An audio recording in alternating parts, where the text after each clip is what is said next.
Welcome all to this very exciting day. A special day, one could say, Barry. Indeed one could, Larry, and yet again we have a bumper crowd. I was not expecting support like this. Nor was I, but here they all are in their team colours and waving their banners. It's a real carnival atmosphere. I wouldn't be surprised if we saw a Mexican wave before the day is out. I suspect you're right.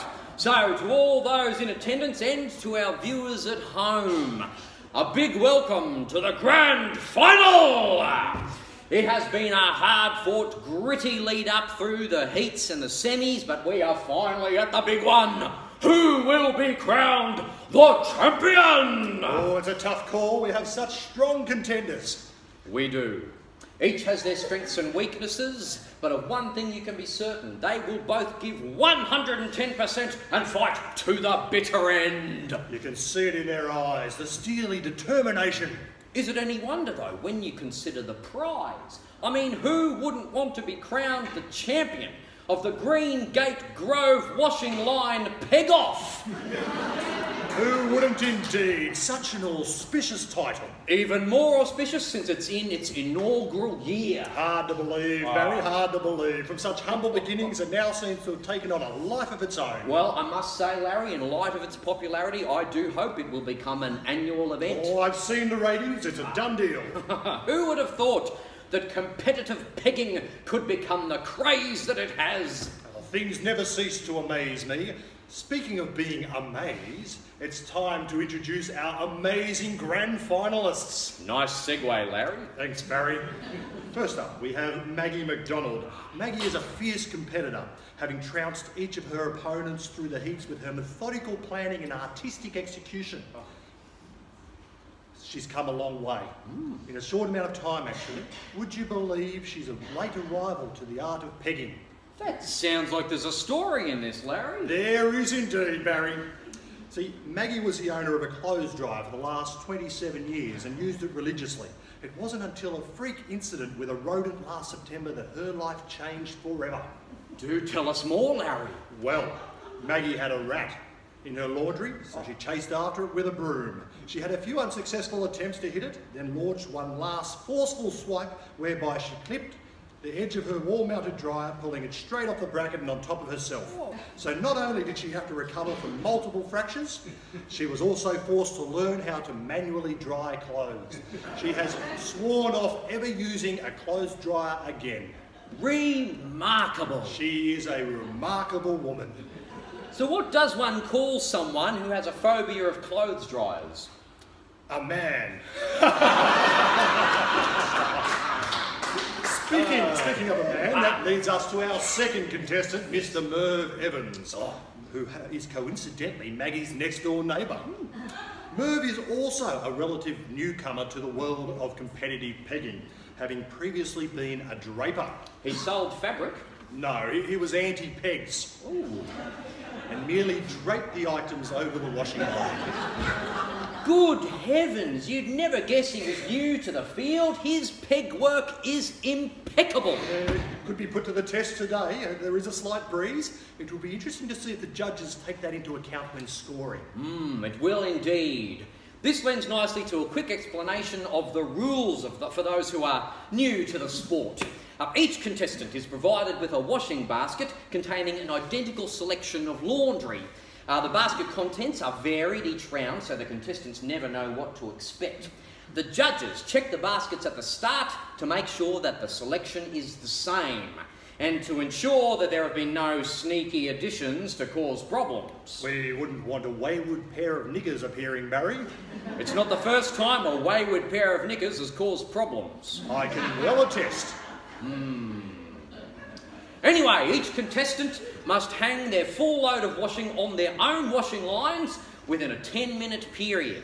The judges then award points for precision, speed, technique, and overall style. Or what I like to call the je ne sais quoi element. Well, what you have to call the je ne sais quoi element, since you have served with an injunction for calling it the X Factor.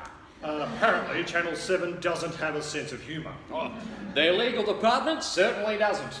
Anyway, the person with the most points awarded at the end will be crowned Pegger of the Year! Let me leap in now, Barry. Because both the contestants have emerged from their respective laundries and have just placed their laden washing baskets into their trolleys. The contestants have just exchanged a wave. Such sportsmanship. They are now walking to their respective starting lines. The tension in the yards is palpable. And if anyone is wondering, the judges have indeed measured from the starting line to the washing line to ensure that each contestant must run the same distance. All's fair in love and washing, Barry. It certainly is, Larry. Oh, the starter's flag has been held aloft. 3, 2, 1. And they're off, both bobbing along the paths of their washing lines with their baskets firmly placed in their trolleys. Maggie's ahead. And Merv's off the path. Oh! He's gone cross-country to a faster route to his line. Oh, bold move. We've had some rain this morning and that yard is muddier than usual. He's taking a gamble. You jinxed him. Oh! He's bogged. Oh, Merv's washing trolley is indeed bogged. Oh, that'll serve him right for planting his yard out in buffalo grass. It's far too dense for this. Cooch would have been a much wiser option. Staying on the path would have been wiser again, Barry. Oh. Maggie's already at the line. Oh, while Merv is still trying to extricate his trolley from the yard. Tortoise in the hair, Barry, tortoise in the hair. Wise words indeed, Larry. Maggie is already sorting through her washing. Interesting technique here, actually. She's pre-placing the items on the line. I suppose that way she can plan out the final picture. Oh, she's an artist, Larry, a true artist. Merv is finally free, although I think he may need to add his own clothes to the wash shortly. Oh. Would you look at the state of his trousers? Now seems an appropriate time to thank our major sponsor. Blast Washing Powder and Liquid. Blasting stains from your clothes since 1957. It's the only product my wife will use on her delicates. Sounds uncomfortable. Moving on. Both contestants have now commenced hanging out their laundry. Well, they are getting through their baskets quite quickly. The towels are up. The knickers and shirts are hung for both.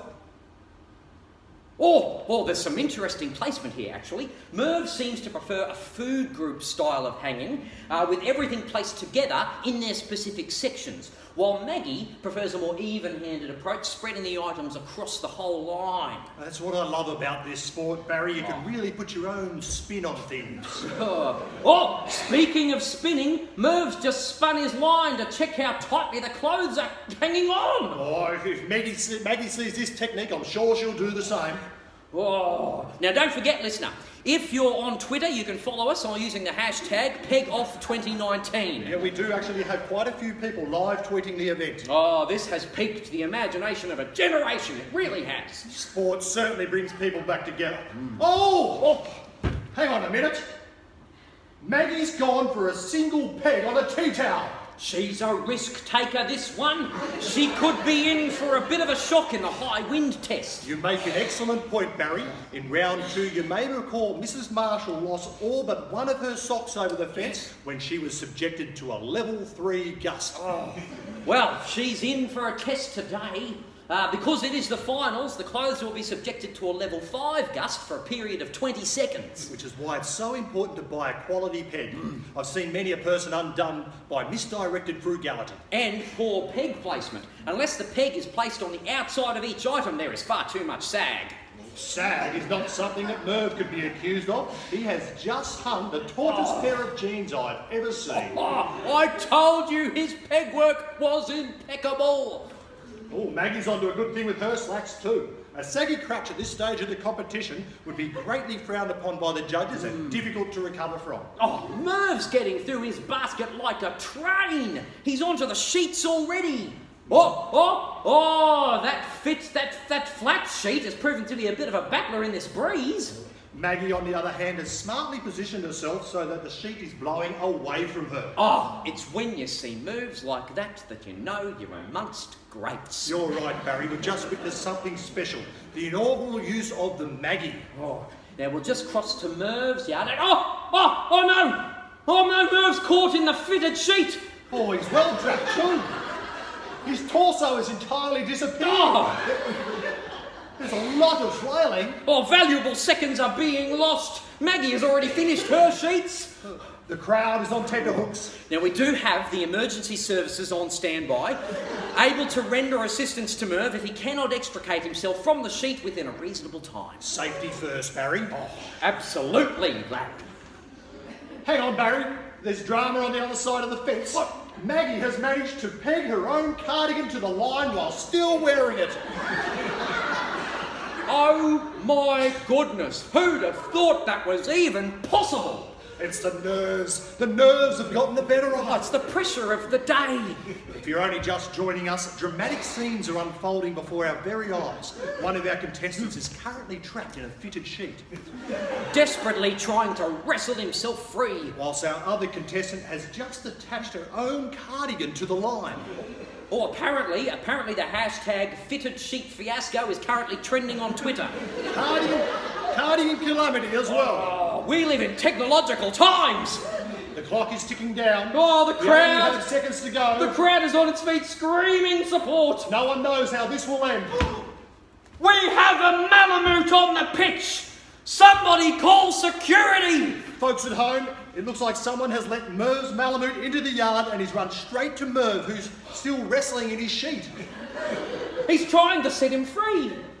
No, he thinks it's a game. He's tugging the sheet as well. Oh, Merv's getting dangerously close to the fence. Oh, wait a minute, Larry. The breeze has caught Maggie's washing line. She's still attached too. Oh, she's gaining momentum. Oh, she's spinning, Larry. She's spinning.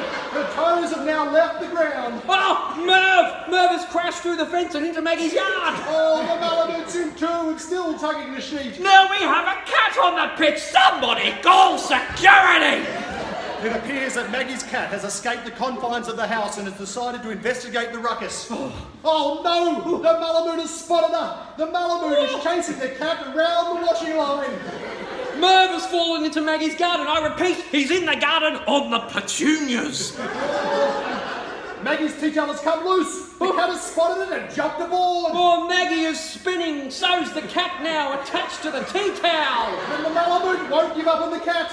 Oh, the timer has long since ended, but the crowd doesn't seem to care, as we have scenes of utter chaos before our very eyes. The judges still care and have ventured into Merv's line to check his handiwork. They're deliberating very hard. Do my eyes deceive me, or does Merv only have 3 socks hung out? You're right! He's a sock short! A missing sock is an automatic disqualification. There's no need to even talk to the judges. Maggie's the winner!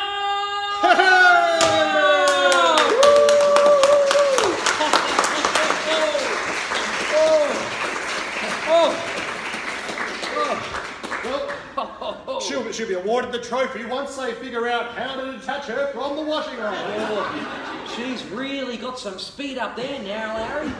That line is really moving. What a remarkable day. Oh. Simply remarkable. It just shows. It ain't over till the cat lady spins.